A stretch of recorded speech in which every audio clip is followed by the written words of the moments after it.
Hey guys, Footy Manager TV here. Welcome to episode number 7 of my Manchester United FIFA 15 career mode. And really, for the first time in this career mode so far, I'm going to experiment a bit more with the GTN scouting. And as you know, all I really use it for is the players running out of their contract, players I can get on a pre-contract in January. You can see their age range 16 to 35 and contract remaining 0 to 1 to find those if you're wondering. And yeah, players like Josh Vela, I wouldn't be able to sign him. And people always say that. And I'm sure people will say it in this video as well. But I want to make it clear. The reason I still do it for the young players because you can still get them cheap. You can still get them pretty cheap if their contract is running out. Of course, you can't approach to sign them, but you can still get them cheaper. So it's good to get them on your shortlist. If you have the money to sign them in January, you can get them pretty cheap. So I did want to say that before. Yeah, people say you can't get those players like under 22 on a pre-contract. That is why I still search for them. But look, there's John Terry. There's so many good players. There's so many quality players you can get for free. Sebastian Giovinco, I love him as a player. He'll suit my style. I like using the LT and RT dribbling. A good dribbling player. Can score goals as well. So he could be a signing for free, which is insane to think. Getting Giovinco for free. I signed him one career mode a couple years ago. I think FIFA 13 or something was really good for me. So yeah, have had experience with him. But we'll move on now. We'll move on. I'm going to search for some players. What was it? I can't even remember what I was searching for here. We'll see. Serie A. Oh, this is why I started a Lazio career mode. Because, yeah, there's some talent. So I actually won't end up signing these guys because I have started a Lazio career mode. But, yeah, you watch out. Yeah, at least watch out for them in my Lazio career mode. You got, Felipe Anderson, but the biggest guy, Boulder, Dow, Keita. Amazing Spanish talents. Can't wait for him to develop in my Lazio save. But yeah, I won't sign them, but they are ones to look out for my Lazio save. So yeah, I got the idea to start one when I saw them, when I got them on, when I decided to scout them. Right here when I searched for them. So yeah, that's the idea I had to start that save. People wondering, they do have a second Spanish talent, Tunkara. And interestingly enough, that him and Keita are both actually African. I think like from Senegal or something naturally, like their parents are from there, or at least Keita is. Not sure about Tunkara, but nonetheless, they are good talents. So here, this is the episode where I changed. This is such a build-up to a 4-3-3 formation with a center attacking mid. I felt, I had to go with one with the center attacking mid because you got guys, Rooney can play there, Di Maria could play there, Juan Mata could play there. So many options could come in that kind of position. And of course, Javier Hernandez coming back. He could be an impact sub. You know, he was for Manchester United. Hopefully, he could be a super sub. Hopefully, it can be the return of the super sub in Javier Hernandez. Because I feel as though he can score a lot of goals. He's a very good finisher in the game. And yeah, he's what we're lacking at the minute. I don't want to say, like, I'm not a pace abuser or anything, just rely on pace. But he's something that we lack. He's the only striker that can break away from defense. Yeah, from players in defense, like one-on-one or whatever, to run past. He's the only one you can play those through balls to. And sometimes you need that. A lot of the best strikers in the world score that way. But yeah, he just brings something different more than anything. Not going to rely on that pace solely. But yeah, he brings something different to what a Van Persie or a Falcao will bring, which is going to be a challenge for the opposition as well. So it just brings more depth. So I'm really happy to get Hernandez back. Leave your thoughts, or maybe leave your thoughts after this episode. But Van Persie's playing well, and he's on good form. I can't see myself dropping him for Hernandez. But yeah, Hernandez, at least in terms of finishing, Van Persie has some strong attributes, as you can see there. But Hernandez finishing is 90, and he's got the poacher speciality. So yeah, he's going to be a good player. But we are in the Capital One Cup. Ideally, I want to go for a run in the Capital One Cup. Laporte, he's a new hero for us, apparently. Unfortunately, hasn't been increasing in his ratings, though, which is very disappointing. But hopefully he does. Hopefully he just keeps playing well and he can do that. But yeah, I felt as though I should show that, a bit of scouting, that kind of stuff, changing my formation, as most episodes more specifically, I just go bang straight into episode, playing some games. But yeah, hopefully you enjoyed me. If you want to see some more of that scouting kind of stuff, if you want to see that, leave in your comments. Sometimes people don't like it, judging on my comments last year, but leave your thoughts. But we'll go to the match here, 18th minute, looking to attack, but this is not good. We changed formation, but Marco Reus picks up an injury, and we're going to have to wait to see till the end of the game, getting our news item to see how long he's injured for. And yeah, he's just like straight off. He's not like getting a band-aid or whatever. And yeah, Januzaj, it may be an opportunity for him to come in. Come in a 4-3-3. Can Januzaj shine? Can it be his time? Because he is going to be a good player for us, at least in the future, but can he do it right now? It's going to be remain to be seen. But Daley Blind running through midfield here, and Dan Januzaj getting on the ball like I wanted him to do. Play short for Juan Mata,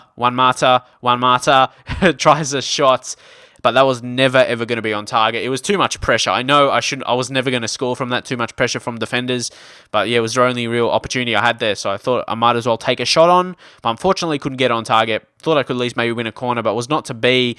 But here, Bakayoko goes on, finds Powell, who's actually on loan from us. I'm not sure if he should be allowed to be playing here. Because isn't it if they're on loan they can't play? But I know, yeah, it has to be in their deal. But usually I don't see it. I don't see them playing when they're on loan. They don't play against the team they're on loan from, like in real life. But nonetheless, it's good to see Powell getting a gig. And hopefully, yeah, Nick Powell, what do you think about him? Do you think he could come back next season and come in that central attacking midfield position, even though we do have guys like Di Maria and Mata? It's going to be hard for him to come in the starting lineup. But he's got very good technical attributes. I really like him. Good long shot taker, that kind of stuff. And yeah, that guy, yeah, was that Powell? He was trying to hit Messi. What a lad. Hashtag lad. But anyway, let's go. Cambiasso coming on for Leicester City for James. And I think he's an ex-Manchester United player as well. Not sure if he started, but at least a youth player. But Javier Hernandez coming on now. Hopefully he can make an impact as we try to mount our attack here. But yeah, didn't really come to fruition there.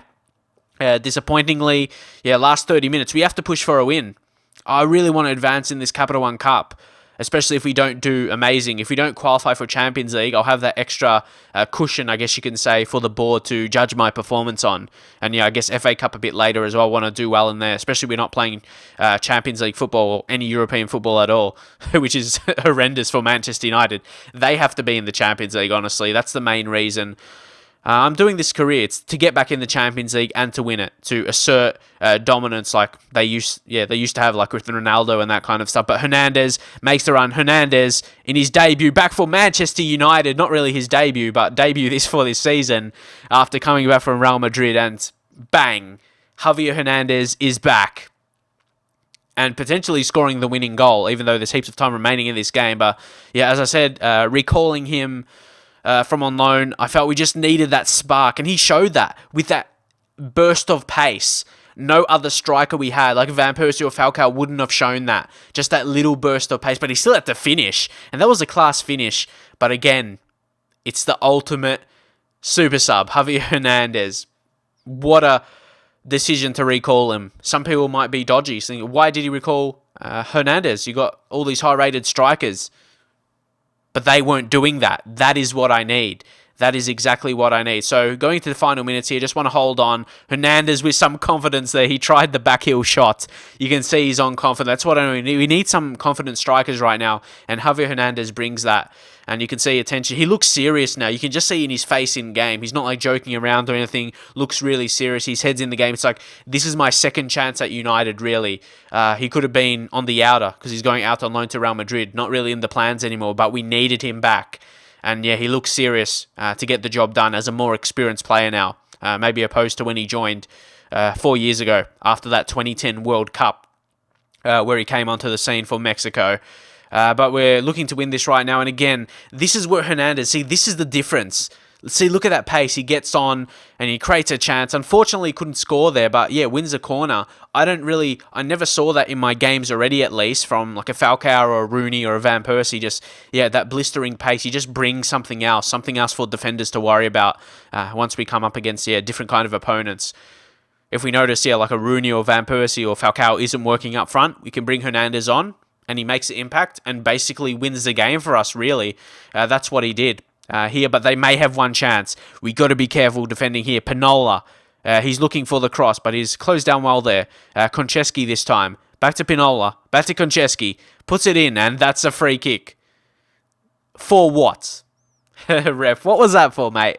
What was that for, actually? And they could score from this, but it's a nice header. I think that was won by Laporte at the end. Very, very well done. And Hernandez, he is back. Hernandez is back, lads, and he's going to do us. Marcos Rojo acting as the captain in this game at the back. I feel it's good to have the captain as a defender. I know Rooney, but yeah, I like having captains in FIFA who are defenders. They can be leaders and help you keep clean sheets like in this game as we advance in the Capital One Cup. We're still 10th in the Premier League. Similar position to real life, I guess you can say, but I want to be definitely pushing on. But Marco Reus is actually injured for 8 weeks. Dislocated shoulder, 8 weeks. So, yeah, that's a couple months, really. A couple months, Reus is going to be basically out. Won't be fully fit at least for a couple months, that's for sure. That's a big loss, honestly, because that means Januzaj. And how I said in the earlier episode about Van Persie, he may be pushed wide to a left wing position. He plays okay out there because of his skill attributes and that kind of stuff. A skillful player, good dribbler, that kind of stuff.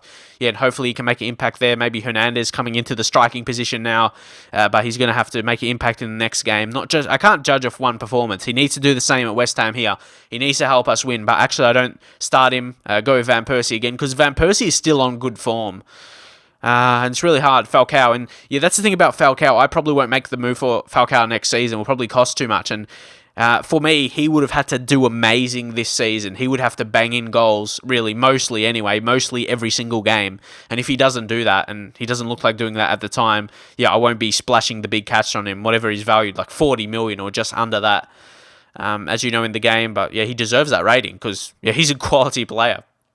You need to pay premium price for the best players in the world. But here is a big game. You can see the lineup. And do you want me to show this? Sometimes I haven't. Do you want me to show this build-up? But eventually it's going to get repetitive. You know how it looks. But if you want to see it, drop in the comments. But sometimes I just like to go straight into the games or change it up, showing it a few times, and don't show it every single time. Whatever you think is good. But yeah, this is crucial. This is back in the Premier League. Of course, yeah, we did advance in the Capital One Cup, but we need to continue winning in the Premier League. It's absolutely crucial.